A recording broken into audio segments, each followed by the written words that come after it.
নমস্কার বন্ধুরা, আজ আমার ছেলে বানাচ্ছে লাল লাল ঝাল ঝাল চিকেন কষা। তো আপনাদের দেখাই। তার জন্য প্রথমে ম্যারিনেটের জন্য এর মধ্যে ইউজ হবে কাশ্মীরি লঙ্কার গুঁড়ো, তারপরে ইউজ হবে এমএসজি, তারপরে ইউজ হবে নুন, তারপরে এর মধ্যে দেবে হলুদ, তার মধ্যে এবার দেবে হচ্ছে আদা রসুন কাঁচা লঙ্কার পেস্ট, মিক্সিতে বেটে নেবেন আপনারাও।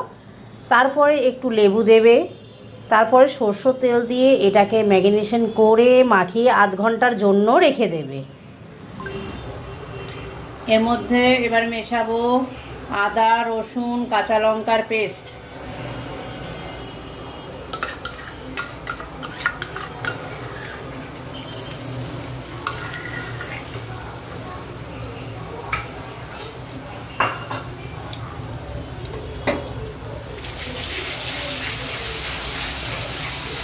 এটা এবারে আমরা সমানে নাড়াতে থাকবো, কারণ আদা কাঁচা লঙ্কা আর রসুনের যে কাঁচা গন্ধটা আছে সেই গন্ধটা তাহলে দূর হয়ে যাবে। এরপর এর মধ্যে দেবো পেঁয়াজের পেস্ট।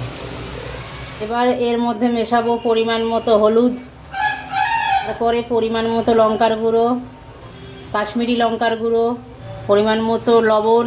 এরপর এর মধ্যে মেশাবো টমেটো পেস্ট। সমস্ত মশলাটা এক এক করে দেব এবং নাড়াতে থাকবো। এই না যে সব মশলা একসাথে দিয়ে নাড়াবো, তাহলে কিন্তু খাবারের টেস্ট সেরকম আসবে না। এরপরে এর মধ্যে তেলটা ছেড়ে দিলে এর মধ্যে মিক্স করব টক দই।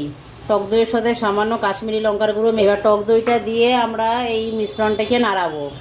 তারপরে মশলাগুলোর ওপর দেখুন মাংসটা ছেড়ে দিয়েছি, দিয়ে মাংসটা এরকম করে কষাতে হবে। তারপরে তেল ছেড়ে গেলে এর মধ্যে গরম জল করে গরম জল দিয়ে দেবো। এটা আপনারা পরিমাণ মতো জল দেবেন, যে যতটা ঝোল খাবেন সেই অনুযায়ী দেবেন। আমরা যেরকম কষা করব তাই ঝোলটা একটু অল্পই দিয়েছি।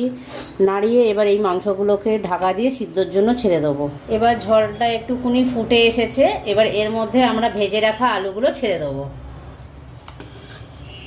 এবার এটা সিদ্ধ হওয়ার জন্য একটু মিশিয়ে দেবো আলু। এবার দেখুন মাংসটা একেবারে কষে এসেছে।